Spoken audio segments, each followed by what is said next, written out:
İnsan zəmanənin imamı ilə, ümumiyyətlə ilahi höccətlə tanış olanda bu tanışlıq səbəb olur ki, o onun kamil varlıq olduğunu da görür eyni zamanda. Yəni bu hər hansısa bir kəsin vasitəsilə həyata keçirilən bir qiyam inqilab deyil. Məsələn, bir vaxt Muxtarın inqilabı olub. Olmasaydı başqası olardı.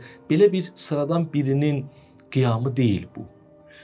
Bu hətta dövlət olmasa, ilahi cəhətdən höccət olmasa da, yəni bizə şəriət və dini deməsə də, amma onun özü özlüyündə, təklikdə elə bir varlıqdır ki, Həzrəti Məhdi əleyhissalam.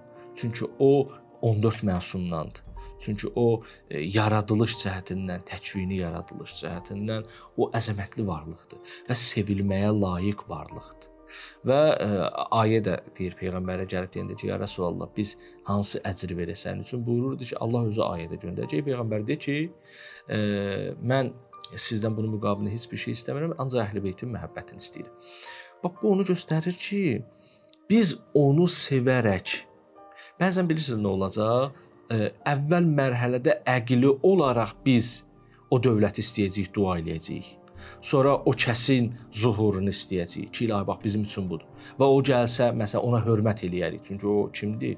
O kəsdir ki, biz ona, onun sayəsində biz nicat tapacağıq da. Məsələn, deyilənə görə Mədinə cəmaatının da hamısı olmasa da, bəziləri Peyğəmbər Mədinəyə gələndə sevinirdilər. Ona görə ki, bir avtoritet gəldi. Onlar ofislə Həzrətin bütün problemlərini həll edirdi. Ona görə onların bir simpatiyası var idi. Amma zaman keçdikcə onun şəxsiyyəti ilə tanış olduqca ona aşiq oldular. Sonra dedilər ki, biz nə olsaq da biz səni sevirik. Da bizim üçün dövlət qurmusan, filan eləmisən, bizim qan davamızı aradan apardın, məsələləri mühüm deyil. Necə bir insan Allaha bəndə olanda dindarlıq eləyir ki, əvvəl cənnətə getsin və cəhənnəmdən qorunsun. Amma sonra bilsən Allaha nə deyir? Ariflər belədilər və yaxşı mömin insanlar belədir. Onlar deyirlər ki, ilahi, mən cənnətə ölsəm, görsəm axirət yoxdur, yenə də problem deyil. Sənə bəndəlik elədim. Çünki səninlə tanış oldum və səni sevdim. Ona görə də bu şəxs kəmala sahib olan, yəni sevilməyə layiq olan şəxsdir deyə. Mən deyirəm ki, o dönəm üçün, sizin deyəsən sualınız belədir ki, o dönəmi daha çox istəmək üçün, zuhurun intizarını çəkmək üçün dövlət məsələsi daha çox psixoloji cəhətdən bizi cəzb eləyə bilər, yoxsa şəxs məsələsi ki, o həmin o, belə deyək də, xilaskardır. Mən deyirəm, xilaskarlığına görə yox təkcə.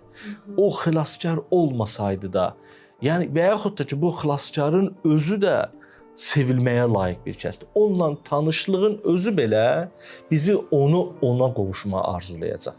Bu daha effektivdir.